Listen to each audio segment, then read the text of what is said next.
गरेर डरले बाबाले चाहिँ उचालेर बोक्नुभयो। अनि यहाँ बोतल हेऱ्यो कि उसले एउटा मन पर्दैन साथीको जस्तो चाहियो अरे। अब यहाँ कसरी कहाँ भेटाउनु साथीको जस्तो। अनि उसले चाहिँ फिरफिरेवाला यो कति राम्रो छ नि भन्दै थियो। न त्यस्तो खेलाउने हो एकैछिनमा बिग्रिहाल्छ, त्यो खेलाउने भएको किन्नु हुँदैन भनेको। अनि राखिन् फेरि थपक चाहिँ। अनि एउटा भएन क्या बोतल, हामीले हेरिदिँदा पनि त्यो बिर्को खोल्नै नजान्ने, टाइट कसैमा पाइपै नभएको त्यस्तो थियो। अनि उसलाई चाहिँ त्यो मन परेन, हामीलाई पनि मन परेन। त्यो बिर्कै खोल्ने नभएपछि कसरी पानी खान्छ नानीले भनेर चाहिँ किन्दिनँ।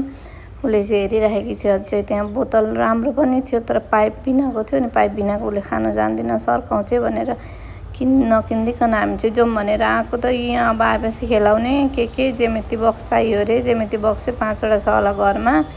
अनि अहिले चाहिँ पर्दैन तिमीलाई भनेर मैले चाहिँ थोरै के किनेँ। अनि उसलाई चाहिँ बाबाले फेरि बोक्नुभयो। तल झऱ्यौँ, तल पनि ग्रोसरीमा झरेको। अब उसलाई यहाँ जे पनि टिपेर हाल्छिन्, अब जे पनि टिपेर हाल्छिन्। अनि यहाँ चाहिँ अब म हेर्दैछु के लिऊँ। अनि मैले चाहिँ यहाँ थोरै सामान हालिसकेको छु। उसले घिसार्न थालिसक्यो। अब त्यो चिप्स अघि देखेर चिप्स हालिसकिन्छन्। अनि अब यहाँ बाबा छोरीले के किन्ने हो, म चाहिँ पछि हेर्दैछु। साथी छोरी तान्ने, बाबा अब त्यो छान्ने, दुईजनाको काम यहाँ सुरु हुँदैछ। म चाहिँ हेरिबसेको छु।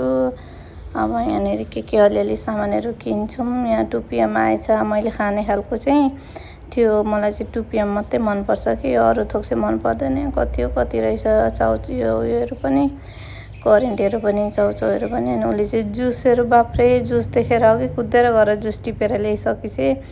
अनि यहाँ मैले चाहिँ हुँदैन यस्तो जङ्क फुड खानु भनेको। बाबाले चाहिँ त्यहाँ हेर्नुभयो बच्चाको रहेछ भनेर चाहिँ। अनि बाबाले त्यो त्यहाँ हाल्नुभएकोमा खुसी भएर हेर्नु न, यहाँ कति खुसी भयो कि बाबाले खाना दिनुभयो, हालिदिनु भयो भनेर कि। म चाहिँ खोसेर राखिदिनु लागेको थिएँ। अनि खुसी भएर चाहिँ ऊ नाचिसकेपछि चाहिँ। अनि त्यहाँ चाहिँ बच्चाहरूको मात्रै रहेछ जुसहरू, बच्चाहरूकै त होला नि यो है। उसले चाहिँ त्यही यो खान्छन् प्रायः जस्तो। अनि कोही बेला मात्रै, म चाहिँ धेरै दिँदिनँ। यसै बाटबाटिन गएको बेला चाहिँ उसले देखेपछि किन्नै पर्छ। अनि यहाँ चाहिँ माछा रहेछ, यो रातो खालको माछाको नाम के हो थाहा छैन। हजुरलाई थाहा छ भने भनिदिनु है, के भन्छ यो माछालाई। म चाहिँ झिँगे माछा भन्छु। अनि अब ठाउँअनुसारको छुट्टै हुन्छ होला नाम पनि। अनि यहाँ अर्को माछा पनि रहेछ, काटेर राखेको माछा रहेछ। अनि हामी चाहिँ यति नै किनेर यहाँ बिल गर्न आयौँ। नानीलाई चाहिँ जुस खानु हतार भयो अरे, बाहिर बिल गरेर जुस ल्याइदिएको। त भिडियो नबनाउनु न मामु, मलाई स्कुलमा म्यामहरूले हेर्नुहुन्छ भिडियो। अनि म जङ्क फुड खायो भनेर कराउनुहुन्छ भन्दै थिएँ। मैले चाहिँ जबरजस्ती भिडियो बनाएको। हाम्रो आजको सपिङ चाहिँ यस्तै भयो साथीहरू। मेरो छोरीले जुस खाएको मात्रै देखेपछि हेर न, उहाँ भागेर